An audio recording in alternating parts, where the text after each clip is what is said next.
ግቢያችንን ማንኳኳት ጀመር በኃይል ግቢ ሲንኳኳ ምንድነው ብለን ከፍተን ወጣ እንግዲህ አስበው ተወልደን አድገን እዛ ግቢ ኖረን ብዙ ነገር ያገኘንበት ግቢ ላይ ውጡ ያላችሁ ዶክመንታችሁ አስገቡዋል ዶክመንታችንን ማስገባት ዶክመንታችንን በትክክል አላየም በትክክል ከለኛም የታየ ነገር የለም በደፈና ራሳቸው በደፈና ቤቱ የሱ ነው ብሎ ወሰኑ የት ነው ለቀን የምንወጣው እኛ ለ50 ለ60 አመት እዚህ ግቢ ኖር ያለው አለች እናት ልጆች ወልጃለሁ እነዚህ ሁሉ ልጆች አፍርቼ በኖርኩበት ግቢ ላይ እንዴት ነው ቤቴን ለቅቄ የምወጣው ከነ ልጆቼ እያለኩ ነው መንግስት ድረስልኝ ደመከል ባሉን መንግስት ድረስልኝ የመንግስት ያለው ነው ምነው እኔ ቤቱ አይደለም እኔ ቅድሚያ ነፍሴ መንግስት ድረስና ቤቱ በሚሆን በከሉ ይሆናል መንግስት ድረስልኝ ቆልፈን ሄር ነው በር ዶክመንታችንን እቃችን በጣም ብዙ ንብረት ነው ወደመብን ገንጥላ ገባች ያከባቢው ነው ጩኸቱን ቀጠለ እንዴት እነሱን እንነጋገር ብላችሁ መኪና ወሰዳችሁ ሰዎቹ ሳይኖሩ እንዴት ነው በር ገንጥላችሁ የምትገቡት ጉሊ ቸርቸሬ ቅጠል ተሸክሜ እንጦጦ ጫካ ተሸክሜ በነፋው ንብረት ወጣ ነው መንግስት ድረስልኝ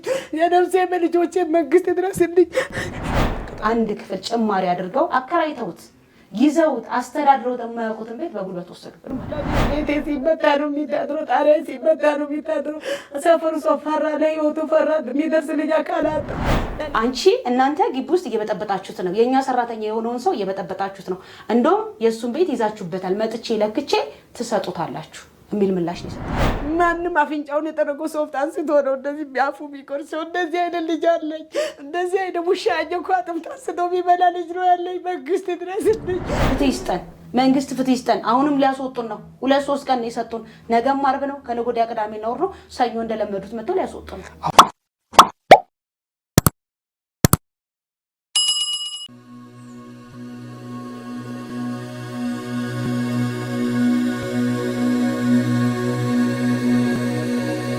እሺ እንዴት ነሽ እግዚአብሔር ይመስገን እንዴት ነህ እንኳን ደህና መጣሽ እንኳን ደህና ቆየኝ እንተዋወቅ እስቲ እሺ ደላይ ሰመድኩን እባላለሁ እዚህ አዲስ አበባ ነዋሪ ነኝ ከጉለሌ ክፍለ ከተማ ነኝ ጉለሌ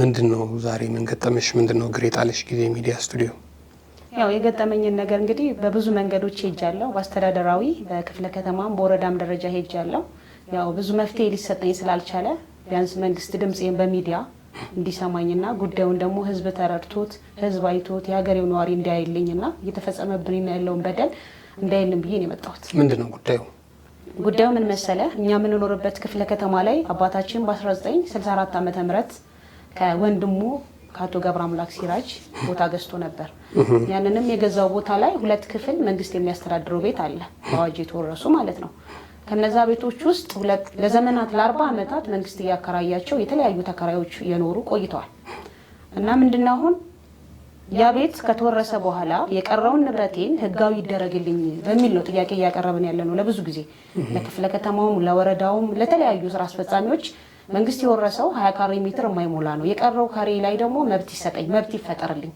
የመብት ጥያቄ የግዢ ወረቀታችንን የተለያዩ ዶክመንቶች አሉ ኢቭን ዶክመንቶቹ ራሱ ከ1964 ዓመተ ምህረት የነበሩ ዶክመንቶች ሁሉ እጃችን ላይ አሉ እነዛን ዶክመንቶች አደራጅተንም የክፍለ ከተማው መሬት አስተዳደር የወረዳው መሬት አስተዳደር ብዙ አካላትን ጠይቀናል አሁን እኔ እዚህ ላይ ቀርቤ ብዙ ነገሮችን ሳወራ ብዙ የዛኔ በዛ ዘመናት ላይ ለምን ማድረግ አልቻልሽም ሚል ጥያቄ ሊፈጠር ይችላል ግን በዛ ጊዜ ላይ ይሄንን ነገር ማድረግ ያልቻልኩት አንደኛ ነገር እዚህ ይሄንን ነገር ለማድረግ አልደረስኩም ሁለተኛ ነገር እናቴ ናት ያለችው አባቴ የለንም አባታችን በልጅነታችን የሞተው በዛ ሰዓት ይሄንን ጉዳይ እናቴ ተከታትላ ቦታው መብት ለማሰጠት የተለያየ ጥረት ለማድረግ ሞክራለች እዚህ ጋር ግን ልጆች ያላባት አባት ጥሏቸው የሞቱት ልጆች ስላሉ እነዛ ልጆች ሰፖርት የማድረግ ግዴታ ስላለባት ያንን ነገር ብዙ ተከታትላ ማስተካከል አልቻለች እኛም ማሳደጉ ላይ ነው ጧትም ቀንም እየሰራች እኛም ማሳደግ ላይ ነው 6 ልጆች ነን ያለነው ከ6ታችን የመጀመሪያው ወንድማችን ታማሚ ነው የምሮ በሽተኛ ነው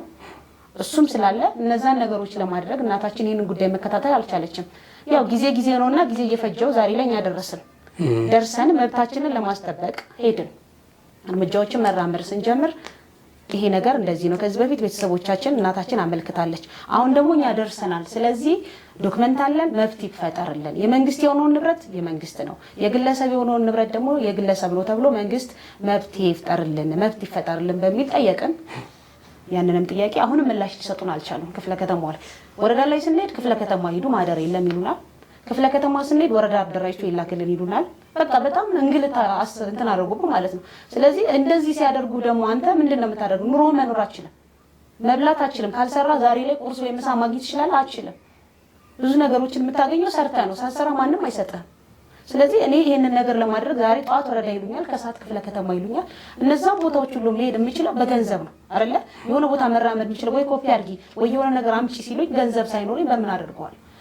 በጣም እንግልት ነው ያደረጉት ማለት ተውኩት። በቃ ተውኩት። ምን ተፈጠረብን? አሁን ከ2 ዓመት በፊት 2016 ዓ.ም ሐምሌ 8 ቀን ምንም በማናውቀው ነገር ተደርጎ የማይታወቅበት ነገር መንግስት በዚህ ሰዓት አሁን ያለው መንግስት በዚህ ሰዓት ቤቶችን እየወረሰ አይደለም አይደል? በአዋጅ እየወረሰ አይደለም፣ የማንንም ንብረት እየወረሰ አይደለም። ከዚህ በፊት ከ40-50 ዓመታት በፊት ተወርሷል፣ እናውቃለን። እሱ ሁላችንም በታሪክ ይዘው የመጣን መንግስት በማያውቀው መሰረት የወረዳው ካቢኔ፣ ሰላምና ጸጥታ አስከባሪ፣ ክፍለ ከተማ ኃላፊዎች የቀድሞ ያሁኑ አይደለም የቀድሞዎቹ ደንብ አስከባሪ በቃ ሙሉ ግቢያችንን ማንኳኳት ጀመር። በኃይል ግቢ ሲንኳኳ ምንድነው ብለን ከፍተን ወጣን። የመንግስት ንብረት ነው ይዛችሁ ያላችሁት ልቀቁ አሉ። እንግዲህ አስበው ተወልደን አድገን እዛ ግቢ ኖረን ብዙ ነገር ያገኘንበት ግቢ ላይ ውጡ፣ ወረቀት የማስጠንቀቂያ ደብዳቤ ሰተናችኋል፣ በዛ ማስጠንቀቂያ ደብዳቤ መሰረት አልወጣችሁልንም ውጡ አሉ ማለት ነው። የት ነው ለቀን የምንወጣው? እኛ ለ50 ለ60 ዓመት እዚህ ግቢ ኖር ያለው አለች እናት። ልጆች ወልጃለሁ። እነዚህ ሁሉ ልጆች አፍርቼ በኖርኩበት ግቢ ላይ እንዴት ነው ቤቴን ለቅቄ የምወጣው ስትል በቃ ፖሊስ የተለያዩ በቃ ህግ አካላት እኔ መግለጽ ይከብደኛል በእውነት ነው የምልህ። በጣም ብዙ በደል ስለደረሰብን ማለት ነው። የአካባቢው አብሮ ሊኖር ነዋሪ እንኳን በር ላይ እንዳይቆም ነው በፖሊስ የተባረረው። ህዝቡ በቃ መናገር እስኪያቅተው ማለት ነው። ከዛ በኋላ እዛ ጋር አካባቢ ላይ ያሉት አስተዳደሮች፣ የአዲስ አበባ ፖሊስ መምሪያ የክፍለ ከተማው ፖሊሶች ነበሩ። እነሱ እኛን አረጋግተው ዶክመንቴሽን ያዥ ብሎ ዶክመንታችንን አስይዘው በራችንን ቆልፈን ሄድን ማለት ነው። የት ሄድን? ክፍለ ከተማ ግቢ እንነጋገር በሚል ሄድን። ስንሄድ ምንድን ያደረጉብን? አመራሯ የተቆለፈውን ቤት ከፍታ ገንጥላ ገባች። ያለ ፍርድ ቤት ትዕዛዝ የተቆለፈን የሄድነውን በር ዶክመንታችንን፣ እቃችንን በጣም ብዙ ንብረት ነው የወደመብን። ገንጥላ ገባች። የአካባቢው ነዋሪ ጩኸቱን ቀጠለ። እንዴት እነሱን እንነጋገር ብላችሁ በመኪና ወሰዳችሁ? ሰዎቹ ሳይኖሩ እንዴት ነው በር ገንጥላችሁ የምትገቡት ብሎ የአካባቢው ነዋሪ ተቃውሞ ሲያቀርብ የአካባቢው ነዋሪ በመበተን በፖሊስ አካላት ነበሩ፣ እነሱን በመበተን ሙሉ ንብረታችንን አስወጡት ማለት ነው። ከዛ በኋላስ ምንድን ነው የተፈጠረው? እናቴ፣ ወንድሜ፣ በሽተኛ ወንድሜ፣ እኔ በዛ በክረምት እንኳን የሰው ልጅ እንቁራሪት ከቤቷ አትወጣም ነው የሚሉት አይደል እናቶቻችን። እንኳን የሰው ልጅ ማለት ዛሬ መንግስት የተከራይን መብት በፈጠረበት ሰዓት አንድ ግለሰብ ለዘመናት ለ50 ለ60 ዓመታት ይዘው የኖረችን ቦታ ለቀሽ ውጭ ያለቻት ማለት ነው። 3 ቀን ሙሉ ዳስ ጥለን ውጭ ነው ያደርነው። ገብቷላ? ውጭ ነው ያደርነው 3 ቀን ሙሉ። ከዛ በኋላ ምን ተፈጠረ? ለ3 ቀን የአካባቢው ነዋሪ ቤቷ አላደረም። የሁሉ ዶፍ ዝናብ ሲዘንብ ቤቷ አላደረም። ክፍለ ከተማ በር፣ ፓርቲ፣ የተለያዩ ጽህፈት ቤቶች ነው የሄዱት። ይህንን ጉዳይ ለፓርቲ ጽህፈት ቤት ሲደርሰው በ3ኛው ቀን እሱንም ያስገቡን። በ2ኛው ቀን እግድ አምጥቼ ነው ሐምሌ 8 ስንወጣ ሐምሌ 9 ከፍርድ ቤት ትእዛዝ አመጣው። ግቢው ላይ እንዳይገቡ ለሌላ ሰው እንዳያስተላልፉት እግድ አመጡ። ያንንም እግድ አላስተዋቸውም። እግዱንም ገንጥሎ ግቢ ገቡ። ከዛ እንደገና የአካባቢው ነዋሪ ኑሮ መኖር አንኖርም ያለው በቃ እዚህ ሰፈር ላይ አንኖርም። ምክንያቱም እቺ ሴት እንዴት ሆና ልጆቿን አሳድጋ ያለ አባት ያለ ባል እዚህ ደርሳ ዛሬ ልጆቿ ለእሷ ደርሰው እሷ በመጦሪያው ሰዓት እንደዚህ አይነት ነገር ሲከሰትባት አብራን የኖረች ነዋሪ እንደዚህ ስትሆን አንኖርም ብሎ ሰፈሩ እንዳለ ሰፈሩን ቀይውን ለቆ ክፍለ ከተማ ምን ተፈጠረ እስኪባል ማለት ነው ክፍለ ከተማ በር ላይ ከዛ ያው የብልጽግና ፓርቲ አመራር የሆኑት የጉለሌ ክፍለ ከተማ ብልጽግና እያንዳንዱ ክፍለ ከተማ ፓርቲ አመራሮች አሉት። እዛ አመራር ላይ ህዝቡ ሄደ። ይህንን ጉዳይ እኔ አልሰማሁትም ነው ያለው። አላቅም፣ እንደዚህ የሚፈጠረውን ነገር አላቅም። እንዴት ክፍለ ከተማው ላይ እንደዚህ አይነት ነገር ይደረጋል? እንዴት በአንድ ዜጋ ላይ ይደረጋል? ስለ አሁኑኑ የመንግስት የሆነውን የመንግስት የግለሰብ የሆነውን የግለሰብ ብላችሁ ለክታችሁ ይቺ ሴት ካስወጣችኋት ቤት መልሳችሁ እንድታስገቧት ብሎ ትእዛዝ ሲሰጣቸው ሐምሌ 9 ቀን ወደ 10 ሰዓት ገደማ ነው የመሬት አስተዳደር ግንባታና ፍቃድ መጡ። ግቢ ማለት ነው። ከዛ ካርታ አለ በሙሉ ግቢው ኢቨን በሙሉ ግቢው ነው ካርታ ያለው 400 ካሬ ነው ግቢው በሙሉ ግቢ ካርታ ያለው የመንግስት ቤት ምን ያህል ልኬት እንደሚደርሰው ካርታው ላይ እያለ ለክተው ከምንኖርበት ቤት ላይ አንድ ክፍል ጭማሪ አድርገው አከራይተውት ይዘውት አስተዳድረውት የማያውቁትን ቤት በጉልበት ወሰዱብን ማለት ነው። ያቺ ቤት አሁን የነገርኩህ የመጀመሪያው ወንድሜ 35 ዓመት ጎረምሳ ነው ብያለሁ። የአእምሮ ታማሚ ነው።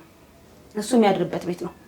ማንም ያውቃል፣ የአካባቢ ነዋሪ ሁሉም ያውቃል፣ ክፍለ ከተማውም ያውቃል ይሄ ልጅ እንደሚኖርበት። እሱን አስወጥቶ ጥሎ ለሁለት ባልና ሚስት ብዙ መተዳደር የሚችሉ የመንግስት ደሞዝተኛ የሆኑ ብዙ ነገሮችን ከመንግስት ሰፖርት የሚያደርጉ ጥቅም የሚያገኙ ሰራተኞችን ጭማሪ ሰጡት። ውል በሌለው ቤት ላይ የተዋዋለው ግን ልጁ 2 ክፍል ቤት ከአንድ ተለጣፊ ማር ቤት ጋር ነው የተዋዋለው ቤቱ ሲረከብ እንጂ አሁን የተወሰደው ቤት ላይ ውል የሌለውን ቤት በኃይልና በጉልበት አንደኛ ሴቶች ናቸው፣ ሁለተኛ ምንም ሰፖርት የሚያደርጋቸው ወንድም ማለት ታላላቅም አባትም ምንም የለም። ገብቷላ ሴቶች ነን እዚህም ሮጠን የምናስተካክለው ነገር የለም በሚል ሰጡት። እሺ ብለን ተቀበልን። እሺ በቃ እናንተ እዚህ 2 ክፍል ነው የሚገባችሁ ይሄኛው ለሱ ነው የሚጨመረው ብለው ሰጡን። ውጪ ከማደር ሜዳ ላይ ከምትሆን ቢያንስ እዛች ቤት ውስጥ ሆነክ ያቺን ቤት ብትከራከር ነው አይደል የሚሻለው? እዛችኛው ቤት ውስጥ ገባን 2 ክፍል ቤት። ያንንም በሽተኛ ወንድም ከኛ ጋር አስቀመጥ ነው። ከዛ በኋላ ፌዴራል ላይ ክስ ጀመርን። በፌዴራል የመጀመሪያ ደረጃ ፍርድ ቤት መናገሻ ፍርድ ቤት 4 ኪሎ መካሰስ ጀመርን። መጥሪያ መጣንላቸው። ፍርድ ቤት መቅረብ ጀመሩ።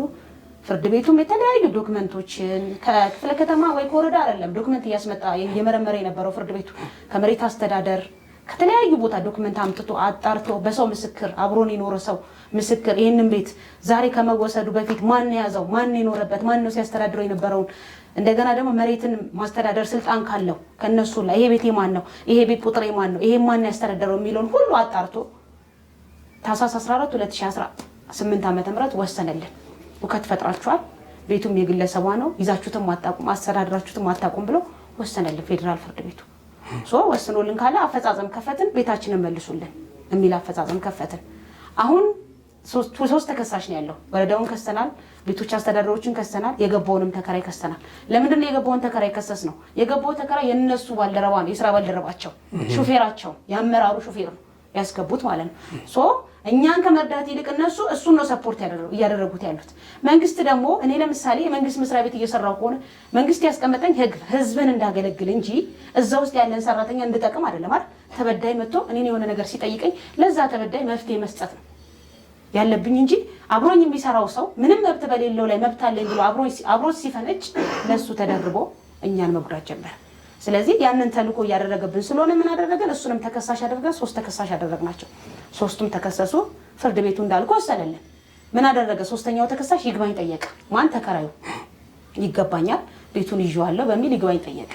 ይግባኝ ሲጠይቅ የይግባኝ ችሎቱ አራዳ ምድብ ችሎት ከፍተኛው ፍርድ ቤት ጥር 13 2018 ዓ.ም በዋለው ችሎት ክሱ አያስቀርብህም፣ ንብረቱ የከሳሽ የወይዘሮ ወለቱ ወልደማርያም ነው፣ አንደኛና ሁለተኛ ተከሳሾች እንደው መብት ነጥቀው ላንተ ነው የሰጡ በሚል ክሱን ውድቅ አደረገበት ማለት ነው። ምን ያህል ጊዜ ኖረበት? ገና አሁን ከገባ 2 ዓመቱ ነው ቤቱ። እሱ ክሱን ሲመሰርት ማለት ነው። በቃ አሁን ክሱን የመሰረተውም እኛን የመሰረተው የመጀመሪያው ክስ ነው። እሱ ይግባኝ ሲጠይቅ አሁን ኦልሞስት ጥር ማለት አሁን አመት ከምናምን ከኖረ በኋላ ማለት ነው። አመት ከ5 ወር ከ6 ወር ከኖረ በኋላ ማለት ነው። ከዛ በኋላ ይግባኝ ሲጠይቅ ይግባኙ ሻረው። አሁንም አፈጻጸም ከፈትን። አሁን ማፈጻጸም ስንከፍት ምን አደረጉን? ደግሞ ክፍለ ከተማው እዛው ነው የሚሰራው ብዬ የለ ክፍለ ከተማው ደግሞ መልሶ ይግባኝ ጠየቀን። ማለት እሱን ሰፖርት እያደረጉት ነው። እሱን ለመርዳት ሲሉ እነሱ እንደገና እኛን ይግባኝ ጠይቀው እኛንም መልስ ሰጪ እሱንም መልስ ሰጪ አድርገው ይግባኝ ጠየቁ። ገብቷል። እሱንም መልስ ሰጪ አደረጉ ተከሳሹ። ለምንድን ነው እሱ ተከሳሽ አይደል እንዴ? በቃ መልስ ሰጪ አድርገው ይሄ ማለት የተቀነባበረ ነገር ቢኖራቸው ገብቷል። እየተረዳዱ መሆናቸው እዚህ ጋር እኛ ሴቶች ነን ወይ ደግሞ የህግን ትርጉም ላናቅ እንችላለን። በየትኛው አቅጣጫ መሄድ እንዳለብን ላናቅ እንችላለን።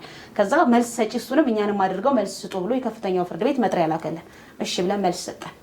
መልሳችንም አዘጋጅተን ከሰጠን በኋላ ሚያዝያ 30 በምንም መንገድ ምንም አይነት የውሳኔ ሆነ አንዳንዴ ማለት ፍርድ ቤት ዳኞች የወሰኑት ነገር ማንም ከህግ በታች ነው አይደል? ሁሉም ከህግ በላይ ነው አንልም። ማንም ቢሆን በህግ ፊት እኩል ነው፣ ከህግ በታች ነን እኛ። ፍርድ ቤቱ ምንም ነገር የውሳኔው እንትን እንኳን ትክክለኛ በማይሆንበት ምክንያት የስር ፍርድ ቤቱን ውሳኔ ሽሬዋለሁ ነው ያለው። ገብቷላ። የሰጠነው መልስ ስጡ ብሎ እንኳን የሰጠነው መልሳችሁ እንደዚህ ነው፣ የነሱ መልስ እንደዚህ ነው፣ ወይ ስር ፍርድ ቤት ሄዳችሁ ድጋሜ ተከራከሩ፣ እዚህ ቦታ ላይ ቅሬታ ያቀረቡት ቦታ ላይ ወይ ተከራከሩ ወይ ደግሞ እንደዚህ አድርጉ ብሎ አይደለም ውሳኔ የሰጠው። ሻረው፣ የስር ፍርድ ቤቱ ሻረው። ንብረቱን እንዳትመልሱላት ማለት ነው፣ የያዛችሁትን ንብረት እንዳትመልሱ ሽሬዋለሁ አለ። እሺ ብለን መጣን ወደ ቤታችን። ከዛ በኋላ ምን አደረግን? እኛም ደግሞ ለሰበር ይግባኝ መጠየቅ መብት አለን። ገብቷላ። ዛሬ የሰው ልጆች መብት እስከ ላይ ጥግ ድረስ ነው። የትኛውም ቦታ ሄደህ ድምፅህን ማሰማት ትችላለህ። እኛም ሰበር ችሎት ለመጠየቅ አቤቱታችንን እያዘጋጀን ባለንበት ሰዓት አሁን ምን እየተደረገብን ነው የሚለው ወደ ዋናው ነጥብ ስገባለህ ካርታችንን ለመስራት አልኩት የስራ አስፈጻሚውን። ገብቷል። ግቢ ውስጥ አሁን መብት ተፈጥሮልኛል፣ ቤት አለኝ፣ ወስኖልኛል ፍርድ ቤት በማለት ግቢ ውስጥ ውካታ እየፈጠረብን አስቸገረን። ማን? የራሳችሁ ተከራይ። ይህንንም ጉዳይ ለክፍለ ከተማው ስራ አስፈጻሚ፣ ለክፍለ ከተማው ሰላምና ጸጥታ፣ ለፓርቲ ጽህፈት ቤት አመለከቱኝ። ሄጂ ሳመለክት የክፍለ ከተማው ስራ አስፈጻሚ አስገባኝ። በባለ ጉዳይ ቀን ትምጣ አለ። ገባሁ። ገብቼ ሳነጋግረው ምንድነው ያለኝ ማለት እኔን እንኳን እኔን ለመርዳት አይደለም፣ እኔን እንኳን አይርዳኝ ችግር የለውም፣ እኔን አይደለም የሚረዳው ማለት የተቀመጠበት ወንበር እኮ እኔን ለመርዳት ወይም ደግሞ አንድ እንደ ሀሴት ለመርዳት ነው አይደለ? ያ ወንበር ማለት የመንግስት ነው ወይ ደግሞ የክፍለ ከተማው ስራ አስፈጻሚ የግሉ አይደለም፣ የመንግስት ንብረት ላይ ቁጭ ብሎ መንግስት ይቺን ባለ ጉዳይ የተጎዳችሁ ነገር ካለ አስተካክለ መርተ መፍትሄ ስጣት ብሎ ባስቀመጠበት ቦታ ላይ ተገቢ ምላሽ እንኳን አልሰጠኝም። አንቺ እናንተ ግቢ ውስጥ እየበጠበጣችሁት ነው፣ የኛ ሰራተኛ የሆነውን ሰው እየበጠበጣችሁት ነው፣ እንደውም የሱን ቤት ይዛችሁበታል፣ መጥቼ ለክቼ ትሰጡታላችሁ የሚል ምላሽ ነው የሰጠኝ። አሁን ካለበት ሌላ ጭማሪ ማለት አሁን የተወሰነልን አንድ ክፍል ቤት ነው፣ 3 በ2 የሆነ ቤት ተወስዶብናል። እንግዲህ እዚህ ጋር አንደርስታንድ እያረከኝ 3 በ2 የሆነች ቤት ተወስዶብናል። ያንንም ይዟል። አሁንም ጭማሪ አሁን ያላችሁበትን ቤትም ቆርሼ እወስዳለሁ። ያንንም ያለምንም ፍቃድ መንግስት ውል በሌለበት ፍቃድ ነው የወሰዱብን። እሺ ብለናል። በኃይልና በጉልበት ወሰዱብን፣ ተቀበለናል። አሁን ጭማሪ ሌላ ገና መጥቼ ግንባታ ፍቃድ ይዤ መጥቼ እወስድብሻለሁ የሚል ምላሽ ሰጠኝ ማለት ነው። የሰራተኛዬን እየበጠበጣችሁ ነው፣ ስራ ሊሰራ ከልክላችኋል፣ ግቢ ውስጥ መኖር ከልክላችሁታል በሚል እሱን እያገዙ ለኛ ምንም መፍትሄ መስጠት አልቻሉም። ያልገባኝ ነገር እናንተ ፍርድ ቤቱ የወሰነላችሁ እንደገና የተሻረውና እሱ እየኖረበት ያለበት ቤት አለ። ይዞት ያለው እሱን ጉዳይ በተመለከተ ወደ ሰበር ለመሄድ ፕሮሰስ ላይ ናችሁ። እሱን ፕሮሰስ ላይ እያላችሁ ነው እንደገና ድጋሚ ከምትኖሩበት ላይ ተቆርሾው አሁንም ከምንኖርበት ላይ ይቀረናል ቤት እያሉ ነው ያሉት። ገብቷል አይደል? ያንን ይዘውታል። አሁንም ከምትኖሩበት ላይ ይዛችኋል ቤት እንወስድባችኋለን እያሉ ነው ያሉት። ስለዚህ አሁን ይሄንን ነገር መንግስት ባለበት ሀገር ህዝብ ድምጽ በተሰማበት ሀገር ላይ እንዴት ነው እኛ መንግስት በየጊዜው እየመጣ አንድ ስራ አስፈጻሚ በተቀየረ ሰዓት አንዱ ሲቀየር እየመጣ ንብረት የሚወስድብን ማን ፈቅዶለት ነው? ያንድን ደሃ ሴት፣ ያንድን እናት፣ ያንድን አእምሮ ታማሚ በሽተኛ መንግስት በጣም ድጎማ ማድረግ ባለበት ሰዓት ላይ የሚወስዱብን ምን ስለሆኑ ነው? ኃይልና ጉልበት ተጠቅመው የሚወስዱብን። ፍርድ ቤት የወሰነላቸው የሻረው አንድ ክፍል ቤት ነው። ተጨማሪ ሌላ ቤት ልውሰድ ማለት ምንድን ነው የሚፈልጉት? ምንድን ነው? ስለዚህ አሁን እኛ የምንፈልገው ምንድን ነው? ከተማ መስተዳደራችን እያንዳንዱን ነገር ለህዝቡ የምታደርገውን ነገር ህዝቡ የተጎዳውን ህብረተሰብ የምትደጉመውን ነገር ሁሉንም እያየን ነው። ስለዚህ መንግስት ፍትህ ይስጠን። አሁንም ሊያስወጡን ነው። 2-3 ቀን የሰጡን። ነገም ዓርብ ነው፣ ከነገ ወዲያ ቅዳሜና እሑድ ነው። ሰኞ እንደለመዱት መጥተው ሊያስወጡን ነው። አሁን ካለንበት ማለት ነው። አሁን ያላችሁበት ክፍል ስንት በስንት? 2 ክፍል፣ አንድ ማብሰያ አለ፣ 3 ከነ ማብሰያው። ስለዚህ ሙሉ ለሙሉ ነው የሚያስወጧቸው። ሙሉ ለሙሉ ከግቢው አስወጥቼ ያለኝ እኮ ለሌላ አመራር ነው የምሰጠው ነው ያለኝ። ገብቷል አይደል? ቃል በቃል ነው እንደዚህ ያለሽ? ለአመራር ነው የምሰጠው ነው ያለኝ። እኛን አስወጥቶ ለአመራር መስጠት ማለት እስቲ አስበው። አንድን ድሃ ሴት፣ አንድን እናት፣ አንድን በሽተኛ፣ አንድን ሴት አውጥቶ ሴት በዚህ ሰዓት እኮ የሴት ልጅ መብት የተጠበቀበት ሰዓት ነው። ኢቭን እንኳን የሚሰሩብን ስራ ማለት ነው የመንግስትን ሚሊተሪ ለብሰው መጥተው ቤት ድረስ ማስፈራራት ማለት ምን ማለት ነው? መንግስት እኮ ያንን የሰጣቸው ነገር እኮ ህዝብን እንዲጠብቁ ፍትህን እንዲሰጡ እንጂ ፖሊስ ጠዋት ይመጣል፣ በራችን ይንኳኳል፣ ተደብድቤያለሁ፣ ዛሬ ተመትቻለሁ ምንም በማናውቀው ማለት ነው። ፖሊስ ፌደራል ፖሊስ ይመጣል፣ እንደዚህ አድርጋችሁ ነው በቃ ማስፈራሪያ ሁሉ ወደኛ ነው እየተደረገ ያለው። መንግስትኛ ተደብቀን ኖረን እስከዛሬ ድረስ ያስተካክሉልናል፣ የሆነ ሶሉሽን ይሰጡናል በሚል የሆነ ቦታ ላይ ተደብቀን ነበር። አሁን ግን መንግስት ይወቅልን፣ መፍትሄ ይስጠን። የመፍትሄ አካል መንግስት እጅ ላይ ያለ መንግስት ይስጠን። ከተማ መስተዳድሩም ሄደናል። ከተማ መስተዳድር ኢቭን ሄጃለሁ፣ ከንቲባ ጽህፈት ቤት ሄጃለሁ። ከንቲባ ጽህፈት ቤት ሄጄ ሳወራ አንድ ስልክ ሲደወልላቸው ማለት ነው ትምጣ አሁን እናስተካክለዋለን ይሉሃል። ልክ እነሱ ጋር ስትሄድ ግን ምንም አይፈጥሩም። ጭራሽ ፓርቲ ድረስ ትሄጃለሽ ነው የሚሉ፣ ጭራሽ ሄደሽ ታመለክቻለሽ ይሉሃል። አንተ እንደ አዲስ እንደገና ውሻ ነው የሚያደርጉ። እዛ ጋር ሄደው እኮ ስልክ ሲደወልላቸው አረ እናስተካክላለን አሁን ትምጣ የሚል ነገር ነው የሚያሰቡት። ልክ ቦታው ላይ ስትሄድ ማንም የሚሰማ የለም። ይሄንን ወረቀት ይሄንን አንቺ አይደለሽ እንደ ጻፍሹ ነው የሚል፣ በእጅሽ ጽፈሽ ያመጣሽው ወረቀት የት አውቀዋለሁ? የ694 የሚባል ቤት እናውቃለን እንዴ? የት እናውቃለን? 694 የሚባል ጂአይኤስ ላይ የለም። እሺ 694 ከሌለ 695ን ከየት አመጣችሁት አልኩት። ከየት አመጣችሁት? 694 እኮ ስላለ ነው መንግስት 695ን ቤት ቁጥር ሰጥቶ እያኖረ ያለው እኮ 694 ስላለ ነው። 695 ከየት መጣ? ስለዚህ አሁን ምንድነው ከቤታችን ሊያስወጡን ነው። ንብረታችን በየጊዜው አመራር በተቀየረ ቁጥር እየተወሰደብን ነው። መንግስት ባለበት ሀገር መንግስት ይዳኘን፣ ህዝብ ይወቅልን፣ መንግስት ይዳኘን። ግለሰቡ የአመራር ሹፌር ስለሆነ የተለየ ፌቨር እየተደረገለት ነው ብለሽ ነው የምታስቢው? እሱ ያመራር ሹፌር ነው። ኢቭን የሱን አመራር እሱ ሹፌሩ የሆነውን አመራሩላ አግኝቼ አናግሬዋለሁ። ምንም እሱ ያደረገው ነገር የለም። እሱ አርፎ እንዲቀመጥ ከልክላችሁታል። እንደውም እናንተ ከዛ ግቢ ወጣችሁ ለሱ ነው ሙሉ ነገር መሰጠት ያለበት። ምንም ነገር እናንተ ልታስቀምጡትም አልቻላችሁም። ልጁ ስራ ሊሰራም አልቻላችሁትም። እኛ አሁንም ቢሆን አልኩት እኮ የምጠይቀህ ጥያቄ ነው አልኩት። አንተ ሙሉ ግቢ ሰጥቼዋለሁ የሚል ውርስ ካለክ እኛን ነገው ነው ማስወጣት ትችላለህ። መንግስት ሲወርስ እያንዳንዱን ክፍል ጽፎ ነው የሚወርሱ አይደለ? ይሄን ያህል ክፍል ቤት ካቶ ባላክ ሄዶ ወርሻለሁ ብሎ ነው። ከዛ ደግሞ መንግስት ያስተዳድረው የሚለው ለተለያየ ተከራይ ሲሰጥ ሙሉ ሲያዋውል በዛችሁ ቤት ነው እንጂ ሌላ አዲስ ፈጥሮ አይደለም የሚያዋውለው። አንተ ሙሉ ግቢ ተወርሶባችኋል፣ የሙሉ ግቢ ሰነድ አለን መንግስት የወረሰው የምትለው ወረቀት ካለ አልኩት አስወጣ ስጠው ለሱ አልኩት። ሰነድ ካለው ሰነድ ካለ አስወጣ ስጠው። እንደገና ደግሞ ምን አደረጉ? ካርታ የአየር ካርታ የታረመበትን አለ የእናንተን ቤት የመንግስትን ንብረት አሳልፈው መሬት አስተዳደር ለእናንተ እየሰጠ ስለሆነ አለ እሱንም እከሷለሁ። መሬት አስተዳደርንም በደብዳቤ ጠይቀዋል። ምን ብሎ ነው የጠየቁት? ያንን ያረምከውን ካርታ ጃይስ ላይ የማይታየውን ቤት መስክ ላይ ወርጄ አይቼዋለሁ። 695 ሰርቪስ የለውም የ694 ቤት ነው ብለህ ያጸደቅከውን ሻረው ብሎ ማን የጠየቀው? መንግስት ቤቶች አስተዳደር ለመሬት አስተዳደሩ ጠየቀው። መሬት አስተዳደሩ ምን አደረገ? ይሄንን ቦታ መስክ ላይ ሄጄ ሳየው 695 ሰርቪስ የለውም የ694 ዋናው ቤት ነው። 694 ከዋናው ቤት ጋር ከነ ሰርቪሱ ቦታው ላይ ያሳያል። ሄደን አይተነዋል። ስለዚህ በዚህ መንገድ ይታረም ብሎ ፕሮሰስ ካውንስሉ አጽድቆታል። ሲያጸድቁ ደግሞ የኛን ግቢ ብቻ አይደለም ያጸደቀው፣ እንደ ድፍን አዲስ አበባ ነው ያጸደቀው። አዲስ አበባ ሙሉ ካርታ ሲነሳ ጂአይኤስ የተሳሳቱ ነገሮች ሊኖሩ ይችላሉ። የተሳሳተውን ደግሞ የሚያርመው ማነው? ሰው ነው አይደለ? ያንን ሲያርሙ የኛን ቤት ብቻ አንተ የመሰረዝ መብት አለ ወይ? መሰረዝም ከቻልክ ሙሉ አዲስ አበባ ነው የሚሰረዘው። ይታረምላቸው ሙሉ ካርታ ይሰረዛል እንጂ የኛ ለምን ይሰረዛል? እኛ ሴቶች ስለሆነና የሆነ ቦታ ላይ ሄደን መናገር ስለማንችል አንቺ እኮ በእግርሽ ነው የምትሄጂው ነው የሚሉኝ። በእግርሽ ነው የምትሄጂው ገብቷል አይደለ? አንቺ በእግርሽ ነው የምትሄጂው ነው የሚሉኝ። ስለዚህ ምንድነው እሱንም ሽሬ ለሱ ነው የምሰጠው። አሁን ያንን ነገር በደብዳቤ እየተቀባበሉ ነው መሬት አስተዳደሮች ከመንግስት ቤቶች ጋር። መሬት አስተዳደሩ አልሽርም፣ ምክንያቱም ይሄንን ነገር ሄጄ መስክ ላይ አይቼ ቦታው ላይ አይቼ ወስኛለሁ። እነዚህ ሰዎች ባለመብት ናቸው፣ የግል ይዞታቸው ነው። እናንተ ደግሞ ይሄንን ቤት እናስተዳድረዋለን የምትሉ ከሆነ ደግሞ የ695 መሆኑን የምታረጋግጡ ከሆነ እያንዳንዱን ከመንግስት የወረሳቻችሁን ክፍል አምጡ የሚል ምላሽ እየሰጠ ነው ብለውኛል መሬት አስተዳደሮች። የክፍለ ከተማ መሬት አስተዳደሮች ለቤቶች ልማት ለመንግስት ቤቶች። ስለዚህ ያ ሆኖ ባለበት ሰዓት 10 አመት ይብናው ሜዳ የሆኑ ቦታዎች ላይ የዛሬ 10 አመት አንተም እኔም ልጆች ሆነ ሊሆን ይችላል መጥቶ የሆነ ቦታ የሆነ ሸራ ወጥቶ የኖረሱ ዛሬ ባለመብት ሆኗል። ጸድቆለት ባለመብት ሆኗል። እኔ ልጅ ሆኜ እዛ ከጎናችን የተሰራ ቤት ባለመብት ሆኖ ባለ ካርታ ሆኗል። እኛ ግን ለዘመናት የያዝነው ንብረታችንን አመራር በተቀየረ ቁጥር እየተወሰደብን እየተነጠቀ ጭራሻውን አውጥቶ ሊጥሉ ነው። ስለዚህ መንግስት አውጥተው ሊጥሉን ነው ያልገባኝ። ግን ሙሉ ለሙሉ የተወሰነላችሁን ፍርድ ቤት የወሰነላችሁንም ወይ ደግሞ መጀመሪያ ባለመብት ናችሁ የተባላችሁበት ከሱም ነው እንደሚያስወጧችሁ?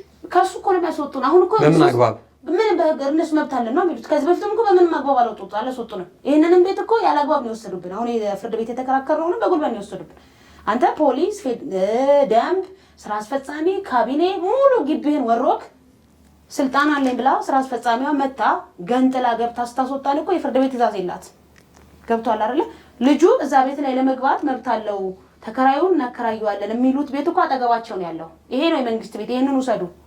ሌላ የመንግስት የምትሉት ንብረት እዚህ ጋር የላችሁም፣ ሌላው የራሳችን ነው ብለን የጠየቅነው። ጣራና ግድግዳ ትጋራላችሁ እንዴ? ከተወሰደ ጋር የተያዘ ጣራና ግድግዳችን አንድ ላይ ወጥ ነው የተያዘ ነው። ትጋራላችሁ? አንድ ላይ ነው የምንጋራው። ግን አሁን ያንን ስልጣን ስላለው ነው ቁጡ ያለ አቅም አለኝ ነው። ገብቷል አይደለ? ፍርድ ቤት የወሰነለት 3-2 ቤት ነው። ያቺን 3-2 ቤት ሽሮታል። ፌደራል ከፍተኛው ፍርድ ቤት ሽሮታል። ቢሽራው ነገ ሰበር መሄድ እንችላለን እኛ። ግን መጥቶም ደግሞ መውሰድ የሚችለው መውሰድም አይችልም። ይዞት እየኖረ ነው፣ ቤቱን ይዞት እየኖረ ነው። ስለዚህ እዛው ይጽደቅለት ነው የተባለው። አሁን ደግሞ መጥቶ የምትኖርበት ቤት የእናንተ አይደለም፣ ገና መጥቼ ለክቼ ወስዳለሁ ነው ያለኝ። ቃል በቃል ስራ አስፈጻሚ ገና ማለት ነው። መጥቼ ለክቼ ወስዳለሁ ነው ያለኝ። እንግዲህ አሁን ደግሞ ግቢ ውስጥ ስንኖር ምንድን ነው የሚለው? ተከራዩ ያስገቡት ሰው ነገ አፈጻጸም ይዤ መጥቼ ከሙሉ ግቢው ትወጪያለሽ ነው ያለኝ ተከራዩ። ትላንትና አሁን ጸብ ተፈጥሮ ነበር። ምንድነው ጸባችን? ግቢ ውስጥ ዓርብ ዕለት ማታ ግቢያችን ተደበደበ። ሚያዝያ 30 ይሄ የከፍተኛው ፍርድ ቤት ቀጠሮ ነበረ 8 ሰዓት ላይ ማለት ነው። ግቢያችን በኃይለኛው 3 ሰዓት ላይ ተደበደበ። ምን እንደሆነ አልናቅም፣ ምን ይፈጠር ማን አልናቅም። ቤተሰብ ሁሉ ቁጭ ብለናል። በሰላማዊ መንገድ ኖርማሊ ሌላ ቀን የምናከናውነው ኑሯችንን ቤታችን ውስጥ እየኖርን ነው ቁጭ ብለናል። ወደ 3 ሰዓት ገደማ ይሆናል በኃይል በዱላ ሲደበደብ ሰፈራ ሱቅ ላይ ያሉ ልጆች ምንድነው ሰፈራችሁ ተከቧል አናውቅም ምን እንደተፈጠረ የአካባቢው ነዋሪ ሲመጣ 991 ደወልን ፖሊስ መምሪያ መጡልን ግቢ ሲመጡ አካባቢ ላይ ያሉ ተበተኑ የት እንደሄዱ አናውቅም ይሄ የተፈጸመብን ያለው በማን ነው አናውቅም ይሄንን ምን አደረኩኝ ጣቢያ ሄድኩኝ አመለከትኩ በንጋታው እንዲህ እየተደረገብን ነው የፍርድ ቤት ኬዝ ያለብን አጠገባችን ያለው ሰው ለተለያዩ ለ20 ቀናት ግቢ ውስጥ የለም ለምንድነው ቤቱ ማይኖርበት ደግሞ የሆነ ያሰበው ነገር ቢኖር ነው ለዘመናት ስንኖር ግቢያችን በድንጋይና በዱላ በጠጠር ተመቶ ያውቅ በር ክፍት አድርገን ነው እኛ የምናድረው ስለዚህ ይሄንን ንብረት ልቀቁልኝ በሚል እኛ ላይ ተጽዕኖና ኃይል ጉልበት እየጨመረ ሊያስደበድበን ሊያስገድለን ይችላል ዛሬ ማንንም ወጥቶ እየቀረ ነው ይገባል አይደል ዛሬ ማንንም ፍትህ በሚሰጥበት ቦታ ላይ እየተገደለ ነው ይሄ የመንግስትን ወይ ደግሞ አሁን ያለውን የገዢውም የመሪውን ስም ወይ ደግሞ የሆነ ነገር ለማጥፋት ሲባል ፍትህ የሚሰጥበት ቦታ ላይ ሰው እየተገደለ ነው ስለዚህ ነገ ለኛ ምንድነው ዋስትና በሚል ፖሊስ ጣቢያ ሄጄ ጠየቅኩ ምትጠራጠሩ ሰው አለሽ አሉኝ አዎ አብሮኝ የሚኖር ተከራይ ነው የክፍለ ከተማ ሹፌር ነው ብዙ ክፍለ ከተማዎች ስራ አስፈጻሚዎች ሰፖርት ስለሚያደርጉት እኛ ላይ ጥቃት ቢያደርስም የሚጠይቀው አካል የለም ስለዚህ ከሱ ውጪ ማንንም የለኝም በሚል ከሰስኩ ለምን ነገ ለህይወቴ ማን ነው ዋስትና የሚወስድልኝ በሚል ከሰስኩ ትላንትና ተጠራ ከጣቢያ ተደወለ እኔም እሱም ቤተሰቦቻችሁን ይዛችሁ ነው ምንድነው የሚያጋጩ ተብሎ ተጠራን ስንጠራ ያለውን ነገር እዛ ጋር ፖሊሶች ለማስታረቅ ምን ቢሉ ምንም ማድረግ አልቻለም ጭራሽ ዘመዶችንን ሚሊታሪ ገብቷል አይደል ሚሊታሪ ለብሶ እኛን ለማስፈራራት እመታሻለሁ ትወጫለሽ ከግቢው በቃ ልብስ እኮ የመንግስትን እዚህ ጋር እኮ የለበሰው ልብስ እኮ የህዝብ ነው አይደል ህዝብን ለማገልገል ሌላ ወይ ደግሞ የሆነ ሳንቲም ተከፍሎት ወይ ደግሞ መጠቀሚያ አይደል የለበሰው ሚሊታሪ ለህዝብ ለመቆም ነው አይደል እኛንም እሱን በኩል መዳኘት ሲገባው በሴት አቅማችን ጣቢያ ግቢ ውስጥ መጥተው ሚሊታሪ ለብሰው ያስፈራሩናል አሁንም ግቢ ውስጥ የሉም ምን እናደርግላችኋለን ብሎ ሄደው እኔ ነግሬዋለሁ በርግጥ አንተ የለበስከው ልብስ ለኔም ለሱም እኩል ነው መንግስት ነው አንተን ያቆመ እኔን በሌላ መንገድ ለማጥቃት ብትሞክር እኔም መብቴን ጠይቃለሁ ብዬ ለጠየቅኩት ምንድነው አሁን እኛ ላይ ጥቃት ለማድረስ እየተደረገብን ነው እሱም ይተባበረው አካል አለ እንደገና ከቤትም እንደገና አፈናቅላችኋለሁ ብሎ ለጣቢያ መርማሪው የነገረው ነገ ከነገዲያስ አፈጻጸም ይዤ መጥቼ አስወጣችኋለሁ ከቤቱ እንግዲህ ይሄን ሁሉ አቅም ያለው ማን ነው እሱ ደግሞ አቅም እንዲኖር ያደረገው ማን ነው ክፍለ ከተማው ስለዚህ መንግስት ባለበት ሀገር እንደዚህ አይነት በደል እንደዚህ አይነት ውርጅብኝ ሲወርድብን ማንንም ተበዳይ የአካባቢ ነዋሪ ሁሉ ሰልችቶታል መንግስት የለም ወይ ነው የሚሉት በቃ በመጡ ቁጥር እንዴ ይሄ ክፍለ ከተማ የሚያስተዳድረው የለም ነው እንደሚሉት ይሄ ክፍለ ከተማ የሚያየው የለም እንዴ እነዚህ ሰዎች ላይ ነው ብቻ እንዴ ንብረት ያለው ነው አንዳንዴ እኛ ግቢ ላይ ነው ብቻ ንብረት ያለው የኛ ግቢ ብቻ ነው የሚታየው ስንት ወንጀል ስንት መሬት ወረው የተቀመጡ ሰዎችን አይዙም እንዴ ወረዳው ላይ ያሉት የኛ ንብረት ብቻ ነው የሚታየው እዚህ ግቢ የተለየ ነገር አለ ወይስ ያደረጋችሁት ነገር አለ ወይ እናንተ ይሁን እንዳትጋለጹ ይሁን እንዳይጋለጹ ያደረጉት ነገር ቢኖር ነው እኛ ሁሉ እየመጡ ዛሬ አንድ ክፍል ወሰዱብን እሺ ብለን ተቀበል አንድ ክፍል ላይ ኖርን ደግሞ ነገም አንድ ክፍል ይወስዱብናል ምን ቀራል ምንም ከቤቱ ልንወጣ ነው ማለት ነው ከዛ በኋላ የፈለጉትን ያደርጋሉ ከፈለገው መንግስት የማያውቀው መንግስት እኮ የቀበሌ ቤት እኮ የሚሰጠው ለማን ነው ለደሃ አይደል እንዴ ምንም ነገር ለሌለው እኮ ነው ዛሬ እኮ መንገድ ላይ ሽንኩርት ነግዳ ወይ ደግሞ ቲማቲም ሎሚ ነግዳ 6 ልጆቿን የምታሳድግ ሴት እኮ የመንግስት ቤት እኮ ለሷ ነው የሚገባው ገብቷል አይደል እዚህ ጋር የመንግስት ተከፋይ ለሆነ ሰው ወይም ደግሞ አመራር ደሞዝ የሚከፈለው ሰው እኮ ስጣል አለ መንግስት ከተማ ከንቲባችን እኮ እንደዚህ አላለች መስጠት ያለበት ለደሃ ነው የደሃ ለሆነ ቤተሰቡን መምራት ላቃተው ሰው ነው የመንግስት ቤት ይሰጠው የተባለው እንጂ ማንንም የፈለገው መጥቶ ይግባ የሆነ ሰውን አስወጥታ አንተ ግባ ኢቭን የቀበሌ ቤት ነው ቢሉ ራሱ እኮ እኛ ለምን እንደምንወጣው ገብቷል የቀበሌ ቤት ነው ቢሉ ራሱ እኮ እኛ ራሱ ተሰው ለሌላ ሰው የሚሰጡት ለዚህ ይሄንን ነገር እኔ ምላሽ ቢሰጠኝ ማለት ቶሎ መንግስት አይቶ ተገቢው ምላሽ ቢሰጠኝ ነው ማለት ፍትህ ያጣን ነው በቃ ምንም ግለሰቡ እንዴት ነው የማይኖርበት ይሄን ያህል ጊዜ አሁን ረጅም ጊዜ አልኖረም ማለት ነው የለም በቃ አይኖርም አሁንም የለም ግቢ ውስጥ ኦልሞስት አሁን ከሚያዝያ 20 ጀምሮ ዛሬ የለም ግን በውጭ ሆኖ የተለያዩ ጥቃቶችን ያደረሰብን ነው ትዳር ልጆች ያሉት 2 ልጆች አሉት ቤት ውስጥ ማንም አይኖርም ዝግ ነው ቤቱ ከናካቴው በቤት ሙሉ ለሙሉ ዝግ ነው እየኖረበት አይደለም እኛ ብቻ ነን ያለነው ግቢ ውስጥ እኛና ያብሮን ስለዚህ ቤት አልቸገረውም ነው ሰውየው ቤት ሲጀመርም አልቸገረውም እኮ ልንገር አንድ ነገር አንድ ሰው እኮ የቀበሌ ቤት ቢቸግረው ወይም ደግሞ በጣም ኑሮ ከብዶኛል የቤት ኪራይ መክፈል አቅቶኛል ቢል እኮ ከተሰጠው ቤት ላይ 2 ወር 3 ወር አሁን ብቻ እኮ አይደለም ሲጀመር በአመት እኮ 1 ሳምንት ወይ 2 ሳምንት አይኖሩበትም ቤት ውስጥ ስለዚህ ምንድነው የምትጠረጥሪው ሌላ ቦታ ቤት ይኖረዋል እኔ ቤት ተከራይቼ የመኖር አቅም አለኝ ነው ያለኝ ትናንትና አሁን ፖሊስ ጣቢያ ምንድነው ያለው እነሱ ካልወጡልኝ እዛ ግቢ አልገባም። ሙሉ ግቢውን ለቀው ያስረክቡኝ፣ ካላስረክቡኝ እኔ ተከራይቼ እኖራለሁ አለ። እንግዲህ ምንድነው ግልጽ የሆነው ነገር የትኛውም ሀገር ላይ የትኛውም ዓለም ላይ እንግዲህ አንዳንድ ሰራተኞች ያው የመንግስትን ወይ ደግሞ ስም ለማጠልሸት ያሉበት የስራ ቦታ የሚሰጣቸው መብትና ስልጣን ያላግባብ የሚጠቀሙ ሰዎች አሉ። ይሄ ግልጽም ግልብም ነው፣ ምንም ጥያቄ የለውም። የመንግስት መዋቅር ውስጥ ያሉ ሰዎች 100% ንጹህ ናቸው ብለን አንለም። ብዙ ታሪክ ከዚህ ቀደም የሰራናቸው አሉ፣ የተጋለጡ አሉ። እኛ ሚዲያ ላይ ለህዝብ ከቀረበ በኋላ ብዙ ነገር የደረሰባቸው ብዙ ክፋት የሰሩ አመራሮች አሉ። ያ ማለት ግን የከተማ አስተዳደሩ ወይ መንግስት ይሄንን ያደርጋል ማለት አይደለም። ቦታቸውን ያላግባብ በስልጣን ሊጠቀሙ የሚፈልጉ ሰዎች አሉ። ይሄ ግልጽም ነው ግልብም ነው። አሁን እናንተን ዛሬ እዚህ እኛ ጋር ያመጣችሁ ትልቁ ጉዳይ ፍትህ አጥተናል፣ የሚሰማን ሰው አጥተናል። ይሄን የሚመለከት መንግስት፣ የመንግስት አካል ህዝብ ፍትህ ይስጠን ነው። ጠበቃ ቆማችሁ አልነበረም እንዴ የተከራከራችሁት? ጠበቃ ቆመን ነው የተከራከርነው። ፍርድ ቤት ስንከራከር አሁን ለምሳሌ ዋና ፖይንት ነጥብ ላላቸው ክርክሮች ሲሆኑ ጠበቃ ቆመን ነው የምንከራከረው። ይሄንን የምናደርገው ምንድነው ከአቅም አንፃር ነው። ዛሬ አንድ ጠበቃ ልቅጠር ብትል አንድ ቀን 20 ሺህ ብር 30 ሺህ ብር ነው የሚቆምልኝ። ግን የሆነ ጥብቅ የሆነ ክርክር ላይ ሲኖር ግራ ቀኝ ክርክር ሲኖር እናቆማለን። ጠበቃውም ተገቢውን ክርክር አድርጎ ነው ቤቱን ያሸነፈልን ከዚህ በፊት ስር ፍርድ ቤቱ ላይ። ስለዚህ ያንን አድርገናል። ግን በጠበቃም በብዙ ነገርም ለፍተን ይሄ ቤት ፍርድ ቤቱ የወሰነውን ሽሮታል። ቢሽሮ ደግሞ ነገ ሰበር ፍርድ ቤት ደግሞ ለኛ ሊወስንልን ይችላል አይደለ? ነገ የሚፈጠረውን አናውቅም። ግን አሁን የኔ ጥያቄ ምንድነው? ቅድም አንተም ብለኸኛል እኮ መንግስት ወይም ደግሞ ከተማ መስተዳድሩ አይደለም እኛን እየበደለን ያለው ግለሰቦች ናቸው። ግለሰብና መንግስት ያስፈጸማቸው ስራ አስፈጻሚዎች ህዝቤን አገልግሉልኝ፣ ህዝቤ ምን ተቸግሯል፣ ህዝብ ክፍለ ከተማ ላይ ጉለሌ ክፍለ ከተማ ላይ ያለው ችግር ምንድነው? ማን ምን ተበድሏል? የተበደሉትን ሰዎች በሚገባው መንገድ መፍትሄ ስጧቸው ብሎ ያስቀመጣቸው ሰው እኛን ያንገላታን ነው። መፍትሄ እየሰጠን አይደለም። አድሎ እየፈጸመብን ነው። ለራሱ ለውስጥ ሰራተኛው ነው አድሎ እያደረገ ያለው። እኛን የሚሰማን ሰው የለም፣ ድምጽ የለም። መንግስትም እኮ ሚዲያ ላይ እየሰራ ያለውን ቁጥሩ ነገር እኮ እያየን ነው። ገብቷል አይደል? ለተለያዩ ህዝቦች የትኛውም ሀገር ላይ የሆነ ቦታ በቃ የምታያቸው ቦታ ላይ ከተማ መስተዳድሩም ሆነ መንግስት እኮ ብዙ ነገሮችን እኮ ለህዝቡ እያደረገ እያየን ነው። ግን እኛ ክፍለ ከተማ ላይ ደግሞ እሱ በስሬ ስራ ይሰሩልኛል፣ ህዝቡን ያስተዳድሩልኛል፣ ለህዝቡ የሆነ ውሳኔ ይሰጡልኛል፣ ህዝቡ ተቸግሮ ቢመጣ መፍትሄ ይሰጡልኛል ብሎ ያስቀመጣቸው አፈጻጸሞች ላይ በላያችን ላይ ንብረታችንን እየሸጡብን ነው። ከቤታችን ለማስወጣት መፍትሄ እንደመስጠት ይሄን የመሰለ ዶክመንት ከ1964 ዓ.ም ጀምሮ ያዝነው ዶክመንት እያለን ምንም ዶክመንት የለሽም በእጅሽ ጽፈሽ ነው የሚል ስራ አስፈጻሚ ነው ያለው። ጉዳያችሁን ለምሳሌ ሌላ ታማሚ ልጅ አለ አይደለም?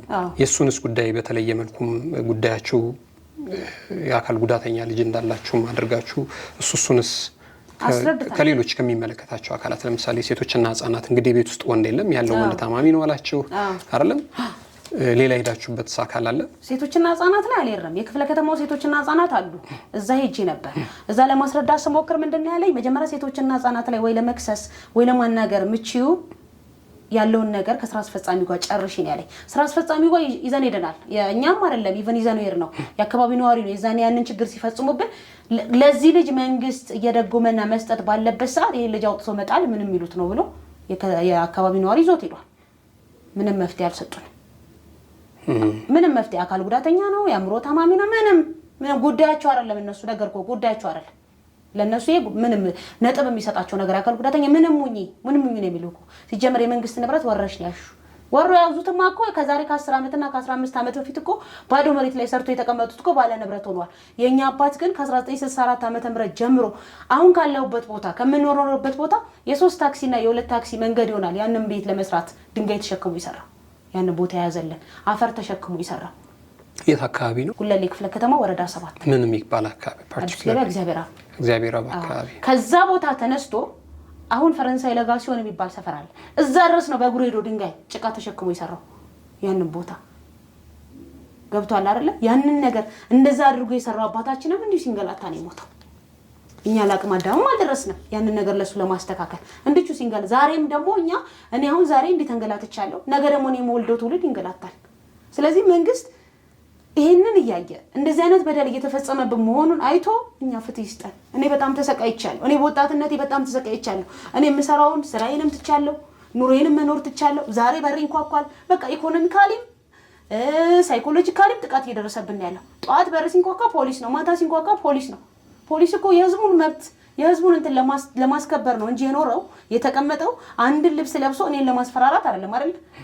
ልብሱ እኮ የተሰጠው ሄደህ ድላይትን አስፈራራት ሄደህ የሆነ ነገር በላቸው ለመባል አይደለም፣ ፍትህ ለመስጠት ነው ፖሊስ የተቀመጠው። አዎ ከዛም በመለስ ማንኛውም ዜጋ የደንብ አስከባሪ የህግ አስከባሪ በዩ የፖሊስ በዩ የምናምን ልብስ የለበሰ ሰው ሲያይ ደህንነት ነው ሊሰማው የሚገባው አይደለ? ፍራቻ የሚሰማችሁ ከሆነ ግን ስጋት አላችሁ ማለት ነው። በቃ እኛ በር በተንኳኳ ቁጥር አሁን ስጋት ነው። ለሊት አንተኛም የለም ነግሬያለሁ። አንድ ወር ሊሞላው ነው ከቤቱ ከወጣ። ግን ጠዋት ሳይነካ እሱ በሌለበት ፖሊስ መጥቶ ይመታችኋል ይሉናል። በሌለበት ቦታው ላይ በሌለበት እስቲ አስበው። ምንም በማናውቀው ታሪክ ፖሊስ ጠዋት መጥቶ አንኳኩተሻል፣ ጠዋት መጥቶ ተነክቷል፣ ከሰዓት መጥቶ ተነክቷል። ይሄ ምንድነው? ድጋፍ ስላለው ነው አይደል? እዛ ጋር የሚሰራበት ቦታ ላይ እሱን ሰፖርት ስለሚያደርጉት ነው። የሆነ ነገር ስለሚሰጡት ነው። የሆነ ፍንጭ ስለሚሰጡት ነው። እኛ ደግሞ ጠዋት ተነስተን ባለ ጉዳይ ቀን ዶክመንታችንን ሰብስበን ወረፋ ጠብቀን ስራ አስፈጻሚውን ለማግኘት አርብና ሮብ ነው የምትሄደው። ያለንን ሙሉ ዶክመንት ሰብስበን እንደዚህ አድርግልን፣ መብት ፍጠርልን እባክህን፣ የመንግስትን ቤት የመንግስት ሆኗል፣ ለግለሰብ ላለንበት 80 ካሬ ሆነ 75 ካሬ ሆነ መብት ፍጠርልን ብለን ሄደን ስንጠይቀው ሙሉ ቀን ጠብቀው የሉም ወጥተዋል ይባላል። አርብና ሮብ እኮ የባለ ጉዳይ ቀን የለም ወጥተዋል ይባላል። ከዛስ በማግስቱ ስንሄድ ወይ ደግሞ በሳምንቱ ደግሞ አርብና ሮብ ጠብቀን እንሄዳለን። ስንሄድ ምንድነው የሚለን? ሲጀመር ንብረት ወረሻል፣ ከየት አምጥተሽ ነው አንቺ ደግሞ ላንቺ መብት ይጠበቅልሽ ነው የሚለን። ወይ እንግዲህ እንደዚህ አሁን አንቺ ባልሽው መሰረት ቃል በቃል የሚናገር ከሆነ ስርዓት አይደለም። ስርዓት አይደለም ማለት ማስረዳትም ካለ በስርዓቱን በመረጃና በማስረጃ ነው። ይሄ እንዲህ ነው፣ ይሄ እንዲህ ነው፣ ይሄ እንዲህ ነው ብሎ ነው አግባብነት ባለውና ሚቹዋል የሆነ አንደርስታንዲንግ ባለው መልኩ መረዳዳት። አሁን በዚህ ልክ አሁን አንቺ ባልሽው ልክ ከሆነ የምትነጋገሩትና የሚያናገርሽ እሱም ልክ አይደለም። እንግዲህ ይህንን የሚሰማ ሰው ፕሮባብሊ የሚመለከታቸው አካላት ይሰሙታል ብለን እናስባለን። መፍትሄ ይሰጧቸዋል ወይ ደግሞ ድምጻቸው ወደሚሰማበት አካል ይሄዳል ብለን እናስባለን። አሁን ግን የተጠቀሱትም ሰዎች ወላ ክፍለ ከተማውም ወላ ወረዳውም ወላ ግለሰቡም ቢሆን እኛም በዚህ ጉዳይ ላይ መልስ አለን ካሉ ሚዲያችን ለኛ ለነሱም ክፍት ነው። ነገሩን ከሁለት አንግል ማየት ስላለብን በጋዜጠኝነት ሙያ ባላንስ ማድረግ ቦት ሳይድስ ማየት ተገቢ ስለሆነ ማለት ነው። ይህንን ለሚያይ ለሚሰማ ሰው ግን መልእክት ካለሽ ምናልባት ሌላ ማለት አሁንም ብዙም ማለት አልፈልግም። ማለት በጣም ውስጤ ተጎድቷል። ማለት ካለውበት ጠዋት ተነስቼ ፍርድ ቤት ከሰዓት ተነስቼ ክፍለ ከተማ በጣም ደክሞኛል። ግን ምንድነው መንግስት እያስተዳደረ ያለው አንድ አይነት ነው አይደለ? ኢትዮጵያ ውስጥ የምንተዳደርበት ህግ አንድ ነው፣ የተለየ ህግ የለውም አይደለ? ዛሬ የሆነ አካል መጥቶ ስራ አስፈጻሚ ይሄ ነገር የወይዘሮ ሁለት ወልደማርያም ዶክመንት ትክክል አይደለም፣ የሆነ ነገሩ መስተካከል አለበት ብሎ ያረመውን ነገር ነገ ደግሞ አንተ ተመርጠህ ስትቀመጥ ደግሞ እሽረዋለሁ የሚል መብት አለ ወይ? ይሄ እንዲታየልኝ። እንደዚህ አይነት በደል ነው እየተፈጸመብን ያለው። ዛሬ ያስተካከሉልን ካርታ ከ15 ዓመት በፊት ታርሞ የተሰጠን ካርታ ዛሬ ሰርዛለሁ ማለት ደግሞ ነገ ይነሳል እሱ ደግሞ ሌላ ስራ አስፈጻሚ ሲመጣ ደግሞ እሽረዋለሁ ማለት ምን ማለት ነው? ይሄ እኮ ከቃጫታ አይደለም፣ ህዝብ ነው የሚያስተዳድሩት። ዛሬ የሆነ ቆርኪ ደርድረን እኮ እየተጫወትን የምናፈርሰው ነገር አይደለም። ህዝብን ነው እያስተዳደሩ ያሉት፣ ዶክመንት ነው እያደራጁ ያሉት። ገብቷል? ያ ዶክመንት ተስተካክሎ ካርታ ተሰጥቶናል፣ ይዘናል። ደግሞ ዛሬ መጥቶ ይሄን ካርታ እሽረዋለሁ እያለን ያለው። ስለዚህ መንግስት ለህዝቡ የቆመ ነው። ከተማ መስተዳደሯ ለህዝቡ የቆመች ናት። ክብር ብዙ ነገር መናገር እኔ አልፈልግም፣ ብዙ በደል እየደረሰብኝ ስለሆነ ማለት ነው። ስለዚህ ምንድነው መንግስት ተገቢው ምላሽ ይስጠን፣ ይልን ህዝብ ይልን፣ ተገቢው ምላሽ ይስጠን። የሆነ ቦታ ላይ ስንሄድ በአንድ ስልክ ትምጣ ነው የሚሉት። ትምጣ ይስተካከልላታል ይላል። ቦታው ላይ ስትሄድ ግን ምንም ሶሉሽን የሚሰጥ ሰው የለም። ስለዚህ አንድ ሀገር ላይ የኖርን መንግስት ዛሬ ብዙ ነገሮች ተቀይረው ብዙ ድሮ ያላየናቸውን ታሪክ ተቀይሮ እያየን የትኛውን ቦታ ላይ ገብተን መብታችንን ድምጻችንን ማሰማት የምንችልበት ሀገር ላይ የኖርን እንደዚህ አይነት በደል ሲፈጸምብን ዝም አይልም። ስለዚህ ይታይልን፣ ፍትህ ይሰጠን፣ የከተማ መስተዳድሯ ፍትህ ትስጠን። ክፍለ ከተሞች ሁሉ ክፍለ ከተሞችን በስራ ያሉት እሷ ጋር ነው። ስለዚህ መብት ትስጠን፣ ፍትህ ትስጠን። እኛ በጣም እየተበደልን ያለነው ዶክመንት ይዘን ወረቀት ይዘን ለዘመናት ወረቀቶችን ይዘን ኢቭን መታወቂያ እንኳን በሰው ቤት ነው የምናወጣው። ገብቷል አይደል? መታወቂያ ከ1964 ዓመተ ምህረት ቤት ገዝተን ቁጥር ያለው ቤት ይዘን መታወቂያ አልሰጡንም። እንዴት መቼ ጀምሮ ነው መታወቂያ የሌላችሁ? በቃ በዚህ ቤት ምንም መታወቂያ የለንም። እኔ አሁን ለምን የላችሁማ? ካርታ የላችሁ፣ ማህደር የላችሁ። አይ ቆይ ካርታ እንግዲህ አሁን ከብልጽግናም በፊት ከኢህአዴግም በፊት ነው መታወቂያ በቤቱ የሌላችሁ? ምንም መታወቂያ በቤቱ የለንም። ካርታ በሙሉ ግቢው በ400 ካሬ ሜትር ካርታ ወጣ በሻሽ ስም። ገብቷል? ካርታ ሲወጣ ያ ሻጭ ደግሞ ለኛ ይሸጠልንን ቆርሶ ለመሽጠት ከለከሉ። አንለይ ፕሮፖርሽን ነው ግቢ ይሏል የሆነ ነገር ነው ይሏል። የሸጥኩላቸውን ቦታ ለየታችሁ ስጡልኝ አለ። ሰውየው አሉ እንደ ሻጭ ሰውየው በህይወት ያሉ እሱም እንዲሁ ሲሰቃይ ነው የሞተው። ግቢው እንዲሁ ሲሰቃይ ክፍለ ከተማ በደካማ አቅሙ ደረጃ ሲወጣና ሲወርድ ምንም ፍትህ ሳያገኝ ነው እሱም ከዚህ ዓለም ያለፈው። ስለዚህ ምንድነው በዚህ ቤት ላይ የቤት ቁጥር 694 ማህደር ኖሮት ፋይል ኖሮት መታወቂያ እንኳን አልሰጡንም። ዛሬ ታናናሾቼ በመታወቂያ ጦት ስራም አላገኙም። ስራም የላቸውም፣ ቤት ተቀምጠው ነው ያሉት። ስለዚህ ምንድነው እኛ ኢትዮጵያ አይደለም እኛ ሌላ ሀገር ዜጎች ነን። መንግስት ባለበት ሀገር እንደዚህ አይነት በደል የሚደርስብን እንደዚህ አይነት ተጽዕኖ ክፍለ ከተማው ላይ የሚደርስብን ምን አደረግን? ከሌላ ቦታ ነው የመጣ ነው? ሌላ ከዓለም ሀገር እኮ መጥተው እኮ እዚህ ሀገር እየኖሩ አይደል እንዴ? ከተለያየ ሀገር እኮ መጥተው እኮ እዚህ እየኖሩ ነው መብት አግኝቶ። አንድ በጣም ግልጽ እንዲሆንልኝ የፈለኩት ቤቱን የሸጡላችሁ ሰውዬ ካርታ አላቸው በሙሉ ባራም ከኛ የኛንም አጠቃለሁ እናንተንም አጠቃለሁ። የእሳቸው ቤተሰቦች አሉ። የእሳቸው ካርታ ላይ ነው ስቲል የእናንተ ቤት የተካተተው አሁንም። ስለዚህ እንደዛ እኮ ከሆነ እናንተ ባለመብት አይደላችሁም ከተባለ እኮ አሁንም ባለመብት ሊሆኑ የሚገባው ቀበሌው ሳይሆን እሳቸው ናቸው እኮ። እነሱም ባለመብት አይደሉም። አንድ ነገር ልንገርና ግቢ ውስጥ እነሱም የተወረሰባቸው ቤት አለ፣ የመንግስት ቤት ማለት ነው እኮ። የትርፍ ቤት አዋጅ በደርግ ጊዜ የነበረው ነው እንተኛ አይደለም። እናንተ ቤቱን ከደርግ ጊዜ በፊት በኃይለሥላሴ ነው የተገዛው ቤቱ ወይንስ ደግሞ ከአዋጁ በኋላ ነው? መቼ? አዋጁ በፊት ነው። አዋጁ የወጣው 1967 ነው አይደል? ባለሳሳት 1967 ነው መንግስት አዋጅ ያወጣው። 1964 ነው የተገዛው ቤቱ። ስለዚህ ሊወረስ አይገባም ነው። ኦልሬዲ እናንተ ገዝታችሁታል። የሰዎቹም ትርፍ ቤት አይደለም። ትርፍ ቤታቸው ቢሆን ኖሮ ይወረስ ነበር ነው። ይወረስ ነበር። እንደገና ደግሞ የውርስ ወረቀትም ይኖራቸዋል እኮ። የመንግስት ቤቶች እኮ ሲወረሱ ክፍለ ከተማዎች ላይ እኮ ቅጽ 004 እና 003 ይባላል የተወረሰ ለመወረሱ የሚያረጋግጥ። እሱም ተነድ እኮ የላቸውም። እሺ አይኖራቸው በቃ ሁለት ክፍሉ መንግስት አስተዳድሮታል። መንግስት ሲያስተዳድረው መንግስት እዛ ጋር ያስቀመጠውን የሚከፈለው ገንዘብ ኢስቶኬ ለመንግስት ነው ለህዝብም ነው ያጥቅም አይደል? ታው ነው ሁለቱን ክፍል እኮ ታው ነው በቃ ከዚህ በፊት የነበረ ታሪክ ነው ብለን ትተናል። አሁን ያለንበትንም ደግሞ እየመጡ የመንግስት ነው የሚሉን ከሆነ እሺኛ የት ነው የምንወድቀው? የት ነው የምንኖረው? የገዛችሁበት ውል የለም? አለን፣ የገዛንበት ውል አለን። ከዚህ በፊት ደግሞ ማስረጃ መቀበያ ደረሰኝ የሚል ከወረዳ 1964 ዓ.ም በከፍተኛ 10 ቀበሌ 22 መዘጋጃ ቤት የተሰጣቸው ዶክመንት አለን። ካርታዎች አሉ በሙሉ ግቢ ወጣው የአፈር ግብር ምናምን የአፈር ግብር የከፈለበት አለ። ሻጭ በሙሉ ግቢ የገበረበት አለ። ብዙ ዶክመንት እኮ አለ። ከዛስ በኋላ እናንተ አልገበራችሁበትም? ከገዛችሁ አልተለየም። ስላልተለየ አልቻላችሁም። ስላልተለየ ለብቻ መገበር አንችልም። ስለዚህ ለምንድን ነው በወቅቱ ፋዘር በህይወት እያሉ ማስለየት የገዛችሁትን በተናጠል ካርታ ማሰራት ያልቻላችሁ? እኔ አሁን በዛ ሰዓት ላይ ያለውን ነገር አሁን አባቴ 1996 ነው የሞተው ብያለሁ። በዛ ሰዓት ላይ እኔ አሁን ስለ ዶክመንትም ሆነ ስለ ፋይል ሆነ ማቆ ነገር የለም። ከማዘር ጋር አወራለሁ። እሺ መልካም፣ በጣም ነው የማመሰግነው።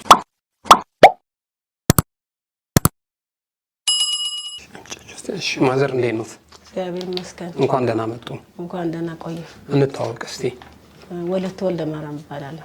መልካም እንግዲህ ዛሬ ግር የጣላችሁ እኛ ጋር ከቤት ጋር ተያይዞ ህዝብ ይወቅልን መንግስት ይስማልን ያላችሁት ጉዳይ አለ።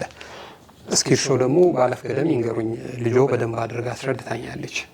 አዎ ልጄም ነግራለች። እኔ በጣም ሰልችቶኛል። በጣም ታቅሜ በላይ ሆኗል። እኔ ወልጄ በተከበርኩበት በህብረተሰቡ ማህበራዊ ኑሮ በኖርኩበት መንግስት በአሁኑ ሰዓት አካለ ጉዳተኛ እና ለደካማ እናት በጣም ድጋፍ እያደረገ ነው። በጣም መልካም ስራ እየሰራ ነው። እኔ ግን ወረዳ 7 እና ጉለሌ ክፍለ ከተማ በጣም ታቅም በላይ ገሎኛል። እኔ መንግስት ይድረስልኝ አልቻልኩም። በሽተኛ ሆኛለሁ። መናገር በቃላት ያዘኛል። መናገር ቃላት መንግስት ባለበት ሀገር ክፍለ ከተማ እያሰቃየኝ ነው። ወረዳ እያሰቃየኝ ነው። መንግስት ይድረስልኝ፣ መንግስት ይድረስልኝ፣ የመንግስት አካል ይድረስልኝ። አልቻልኩም።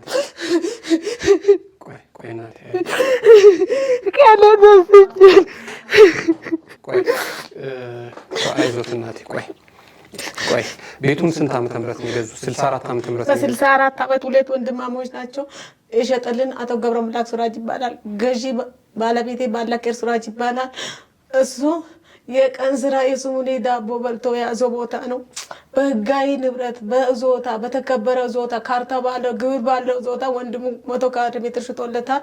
ያን 100 ካሬ ሜትር መሸጠለት ቦታ 2 ክፍል ተወሰደ የተባለ በድሮ ጊዜ ስልክ የለም ምን የለም።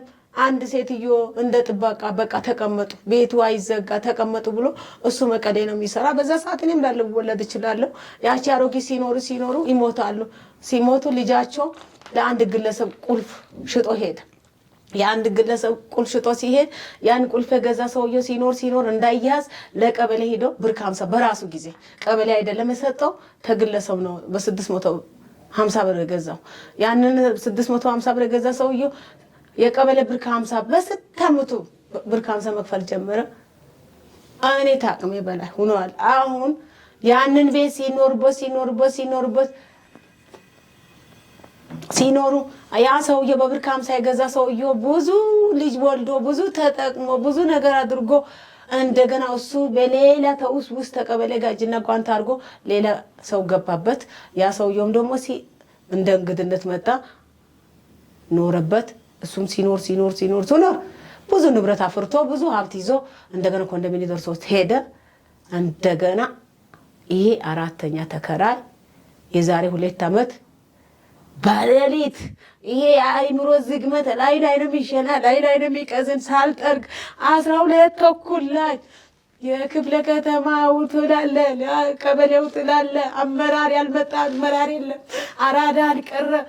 እረ መንግስት 2 አይነት መንግስት የለም። ይኸው እግድ አምጥቻለሁ በህግ አምላክ አንድ መንግስት ነው የሚያስተዳድረን በህግ አምላክ ስል የምናባሽ ቀይ ደባሽ መጣና ማዘር አታልቅሽ አይዞሽ እኛ አንቺን አንነካም ብሎ ቀይ ልባሾች ይሄንን ወርቀ ሳሳች ልጄ ራቆቱ የ23 ዓመት ልጅ አለኝ። እብደው ነው አበደ። ታማሚ ነው አለ የመጨረሻ ልጅ አለኝ 23 ዓመቱ ነው አበደ። በቃ ጨርቁን ጥሎ በቃ ራሱ ምን ያርክ በመሳሪያ ህብዙ በመሳሪያ እንዳይመቱ በዱላ በቃ የዚህ ወረዳ አናወጣም አሉ እነኚህ ቀይ ለባሽ አናወጣም። ማዘር ተረጋጊ፣ ልጅሽም እንመታም ተረጋጋለች። እኔ በጣም ነው መንግስት ድረስልኝ። መንግስት በአሁኑ ሰዓት መልካም ነገር እየሰራ ነው። ደካማ እናቶች፣ ደካማ ቤተሰብ፣ ደካማ ሰው አገር እየለማ አገራችን በጣም ታይቶ ማይታወቅ ታሪክ እየታየ ያለ መንግስት ይድረስልኝ። አሁን የመንግስት አለ ይድረስልኝ። ከቤት ሊያስወጡኝ ነው። ይኸው አሁን እንደገና የእሱ ስካሰስ ፌዴራል ፍርድ ቤት ስካሰስ ሳሸንፋቸው እንደገና ይግባኝ ሄደው እሱ ይግባኝ ውድቅ ሆነበት። እንደገና ሌላ ወረዳ ሾላ ፍርድ ቤት የመንግስት ቤት ከሰሰኝ፣ እዛም ውድቅ ሆነበት። አሁን እንደገና ክፍለ ከተማው ደግሞ ሄደ። ዳኛውም ትክክለኛ ፍርድ አልሰጠኝም። ሰው ያላችሁ ዶክሜንታችሁ አስገቧል። ዶክሜንታችንን ማስገባት ዶክሜንታችንን በትክክል አላየም። በትክክለኛም የታየ ነገር የለም። በደፈና ራሳቸው በደፈና በቃ ቤቱ የሱ ነው ብሎ ወሰኑ። አሁን ምንነቱ ማይታወቅ በሚያስፈራ ሰዓት በዚህ ሰዓት ማን እንደሆነ የመንግስት የፖሊስ አይነት ልብስ ከየት እንደመጣ ምን አይነት አሸባሪ እንደሆነ የማይታወቅ ልብስ ለብሶ ለሊት ቤቴ ሲመታ ነው የሚታድረው። ጣሪያ ሲመታ ነው የሚታድረው። ሰፈሩ ሰው ፈራ፣ ለህይወቱ ፈራ። የሚደርስ ልጅ አካል አጣ። ለሊት ፖሊስ ነው፣ ቀን ፖሊስ ነው። አንድ ልጅ ያለኝ መውጫ ያሳጡት፣ መግቢያ ያሳጡት። ከዛ ቤት የወጣን ሰዓት ተጠቅሞ ውጭ አድርጎ ደብድቦት ይኸው የኩላሊት በሽተኛ ነው። ጴጥሮስ ነው የሚታከመው። መንግስት ይድረስልኝ። ተዘጋጅቻለሁ። መንግስት ይድረስልኝ። በአሁኑ ሰዓት በብልጽግና ታይቶ አይታወቅም። ብልጽግና መልካም ነገር እየሰራ ነው ያለ።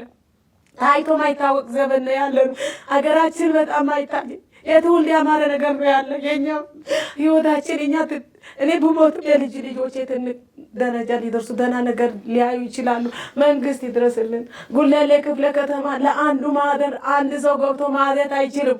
ያንን የቀበሌ ተከራይ ማህደር ወርዶ መሬት አስተዳደር እንደገና ዋና አስተዳደሩ ወረቀት ሰጥቶት ይሰረዝ ብሎ የአንድ ተራ ሹፌር ነው፣ ለእነሱ ቅጥረኛ ነው። እሱ የእነሱ ተላላኪ ስለሆነ የአንድ ግለሰብ ቤት መወረር የለበትም። መንግስት ይድረስልኝ። እኔ ዛሬ ነገ ሳይል መንግስት ይድረስልኝ። እኔ በህይወቴ ላይ ልጆቼ ለአደጋ እየደረሰ ነው። ጨለማ ተገናርጎ መውጫ አልቻልኩም፣ መግቢያ አልቻልኩም። መንግስት ይድረስልኝ። መንግስት ባለበት ሀገር ይድረስልኝ። መንግስት ሌላ ነገር እየሰራ እያለ ተታች ዜጋ ግራ እየሞተ ነው። መንግስት ይድረስልኝ። ቆይ እናቴ ቆይ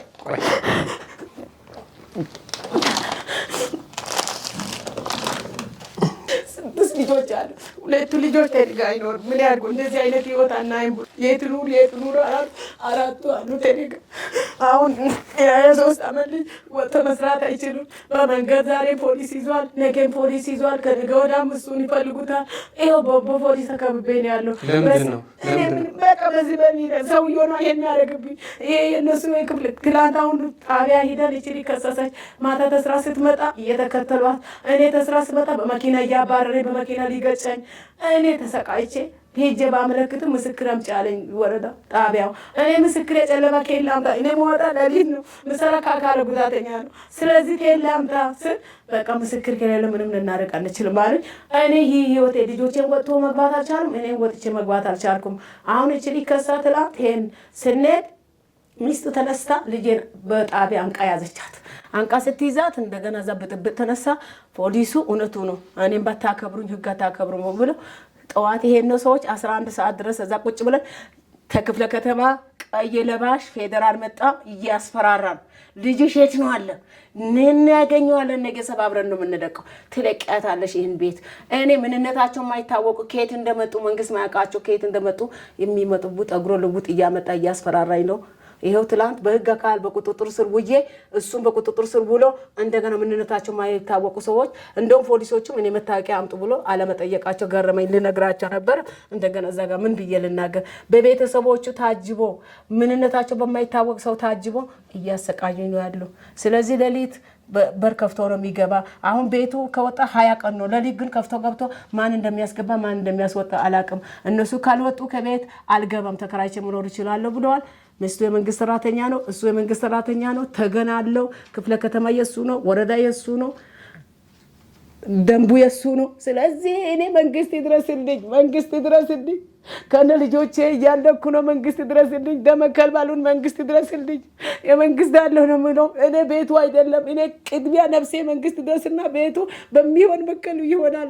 መንግስት ድረስልኝ ነው። ስጋት አለኝ ነው የሚሉት። ስጋት አለኝ ከነ ልጆቼ በተኝ። እኔ ደሃ በር ነው ደህና በርም የለውም። የውጭ በር ቆርቆሮ ነው ገንጥሎታል። በቀደም አጥሩ እንዳለ በድንጋይ ተመቷል። ቆርቆሮም እንዳለ ገና ጣጥሎታል። ስለዚህ መንግስት ድረስልኝ።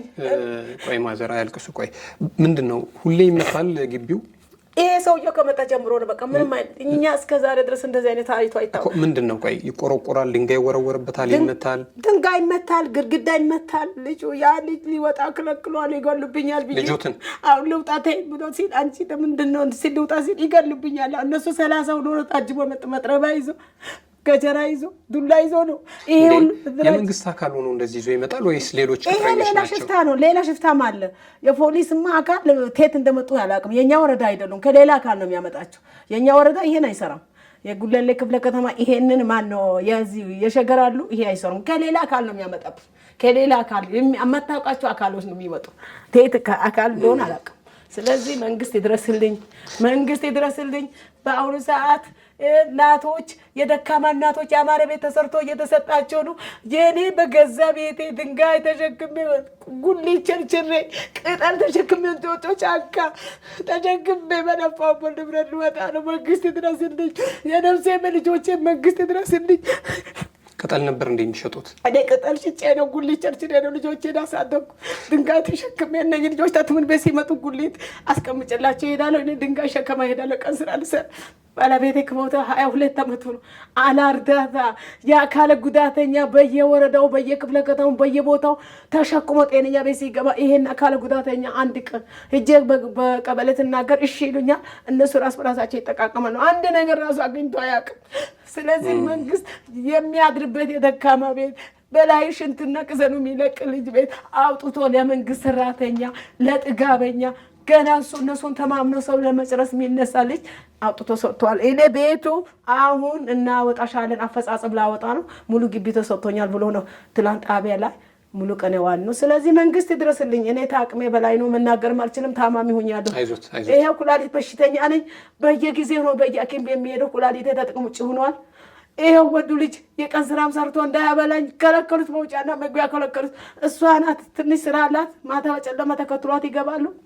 ምትገባበት ያያሉ ነገ ልጄ ላይ አንድ ነገር ብትሆን በልጆቼ የሚደርሰውን መንግስት ይወቅልኝ። በአራቱ ልጆቼ ላይ አንድ ችግር ከደረሰ መንግስት የልጆቼ እንደማያውጣልኝ እኔ በሞት ምንም አይመስለኝም። እነ ልጆቼ የመንግስት አደራ ሰጥቻለሁ። መንግስት ይድረስልኝ፣ መንግስት ይድረስልኝ።